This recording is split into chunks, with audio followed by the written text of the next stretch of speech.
এমন একটা সময় আসে যে সময়টাতে নিজের ইচ্ছার থেকে বাচ্চাদের ইচ্ছাকে বেশি গুরুত্ব দিতে হয়। বেশ কয়েকদিন ধরে আমাদের এখানে রাসের মেলা আরম্ভ হয়েছে।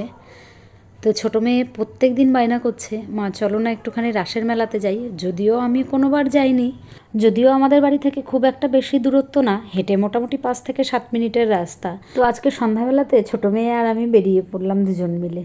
তো হেঁটেই যাচ্ছি। তারপরে যখন মেলাতে পৌঁছালাম, গিয়ে তো আমার চক্ষু চড়ক গাছ।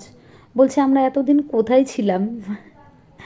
সত্যি কথা বলতে এত পরিমাণে লোক হয়েছে, তো দেখে বেশ ভালো লাগলো। আর এই যে ঠাকুরগুলো দেখে তো একদম মানে চোখটা সার্থক হয়ে গেল যে কেন এতদিন আসিনি।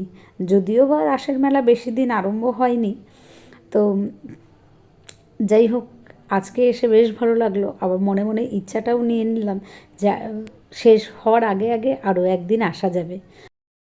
ওই যে একটাই সমস্যা, সন্ধ্যাবেলা কোথাও বেরোলে পড়াটা আর হয় না। তো যাই হোক, জীবনে সব কিছুরই দরকার আছে, একটু আনন্দ ফুর্তিও করার দরকার আছে, পড়াশোনা তো অবশ্যই সব সময় থাকবে। আর এই যে রাসের চক্রটা দেখুন, কী যে অপূর্ব সুন্দর লাগছে, রাধাকৃষ্ণ মাঝখানে আর চারিদিকে তার সমস্ত সখীরা। সত্যি এত অপূর্ব লাগছে, মানে চোখটা পুরো সার্থক হয়ে গেল। আর এই যে দেখুন এখানে আবার অনুষ্ঠানও চলছে। তো যাই হোক কিছুক্ষণ দাঁড়িয়ে আবার অনুষ্ঠানটাও দেখলাম। আর বাচ্চাগুলো মনের আনন্দে দেখুন লাফাচ্ছে, খেলা করছে।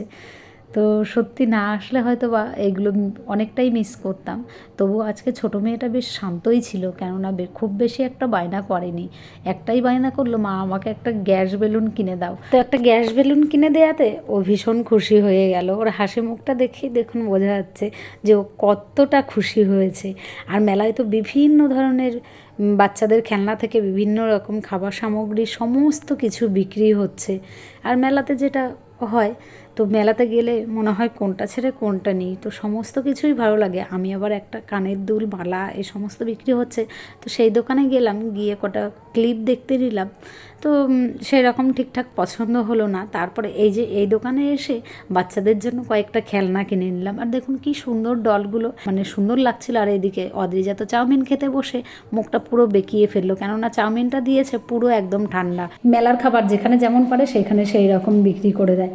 তো যাই হোক বাড়ির জন্য একটুখানি জিলিপি নিয়ে নিলাম। তারপরে মেয়ে আবার বায়না করলো, মা পাঁপড় খাবো। তো দুজন মিলে দুটো পাঁপড় নিয়ে নিলাম, তারপরে রওনা দিলাম বাড়ির পথে।